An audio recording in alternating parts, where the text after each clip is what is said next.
Imagine walking into your IELTS speaking test and having the confidence to talk about any topic that's given to you. Sounds dreamy, right? But what if I told you it's actually doable with the right kind of preparation and guidance? Yes, students. Welcome back to IMS Venturi, and I'm Khushboo, your go-to IELTS mentor for any kind of query, guidance, or support that you need on your IELTS journey.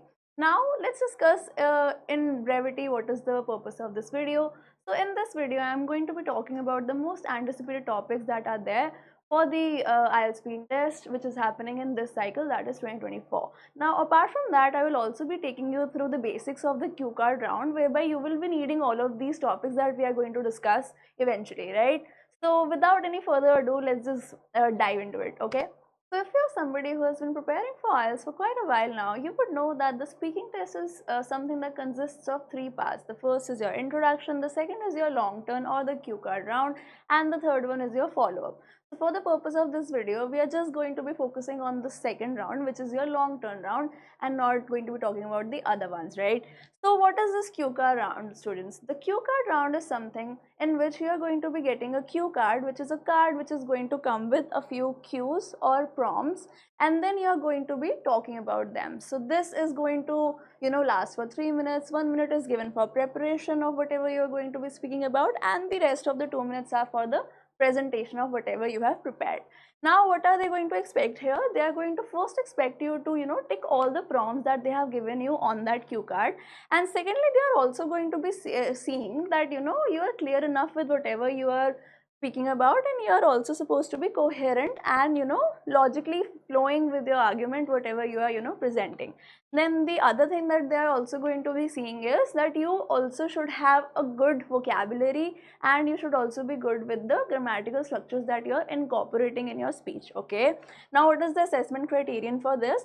The assessment criteria is going to have 4 different parameters, right? Okay, so the first one is your fluency and coherence, whereby they are going to be seeing that you are if you are fluent with your speech, or if you are making sense or not. Then the second one is your vocabulary usage, so they are also going to be testing you on whether you have a good variety of vocabulary items in your lexicon or not. The third one here is grammatical accuracy, so they are obviously going to be testing you if on the parameter of this, that whether you know grammatical elements and their configuration nicely or not.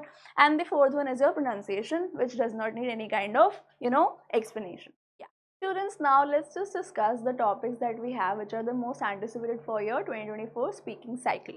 Now you can see the questions on screen, and I'll be reading them, and then I'll give you a few tips on how you can curate your answers for all of them.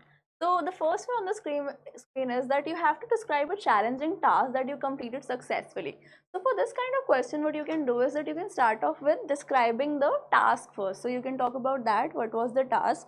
Then you can also talk about what made the task challenging particularly, right? So they are asking you about a challenging task, not an easy one or not a normal one, right? So you have to talk about what kind of difficulty did it have attached to itself, and then you can also talk about what made you overcome those challenges and how you did that, right?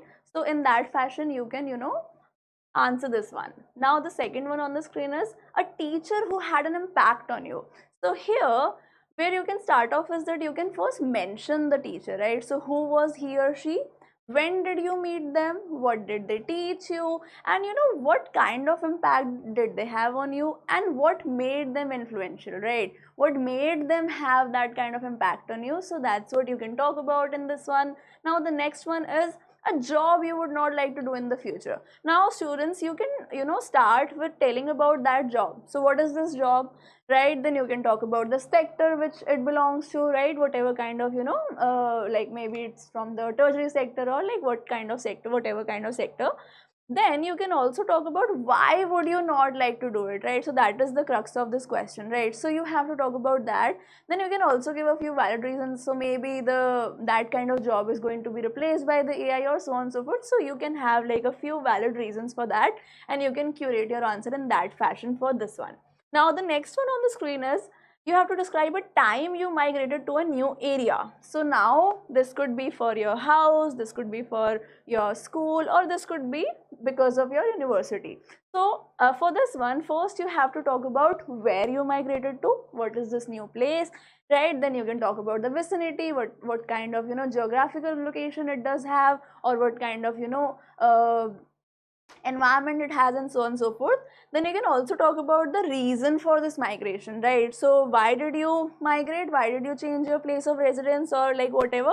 So you have to tell that. Then you can tell, like, what do you like about this place, what is fascinating, or what kind of feelings did you get when you first migrated to this place, right? So they can also be a few things. They can also make up your answer nice for this one. Then you have the last one, which is your describe your hometown. So now students, here they are just giving you a very straightforward question, and you just have to talk about your hometown. Now first thing first is that you can start with what is your hometown, obviously. Then you can talk about its geographical location again, and then you can also give them a few interesting things that are there in your hometown. So maybe let's say if you are from Banaras, you can talk about the ghats, or you can also talk about something that's very famous there.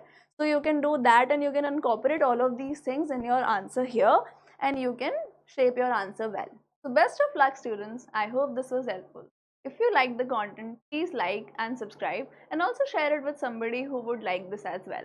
Now for more such videos, please stay tuned, and we shall meet soon. Thank you.